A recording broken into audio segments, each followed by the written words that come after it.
وحضرتك عليك حكم جنائي، اوعى تسيب الحكم لغاية ما تتزنق وتجري بعد ما توصل للاستئناف او المعارضة الاستئنافية انك تعوز انك تتصالح من هذا الحكم.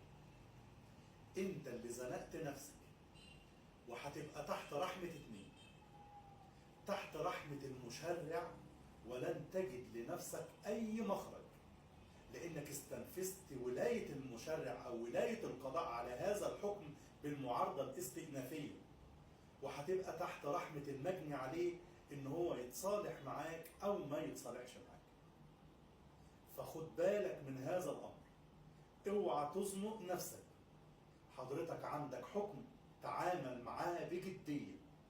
حضرتك عدى عليك 3 سنوات، مش هينفع تتمسك بالانقضاء في مواد الجنح بعد المعارضة الاستئنافية، لأن المعارضة الاستئنافية في حالة عدم حضور حضرتك هتاخد كأن لم تكن.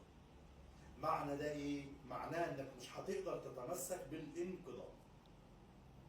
خد بالك من اللي أنا بقوله علشان ما تعرضش نفسك للخطر. ودلوقتي وفي هذا التوقيت اللي أنا بأعلن لحضرتك إن اتجاه القضاء الآن بيتجه أو اتجه بالفعل للتيسير على كل حد عليه حكم، لأن مصر أو المشرع المصري بيتجه إلى تخفيف الأعباء عن المواطنين.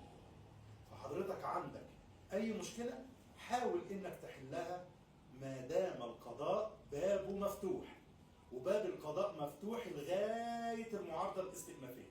بعد المعارضة الاستئنافية مش هتقدر تستفيد بأي شيء، اللهم إن الإجراء اللي هيفضل لك بس هيبقى أمام المحامي العام، خاصة لو في تصالح هتعمل التصالح أمام السيد المستشار المحامي العام الأول. وشكرا جزيلا.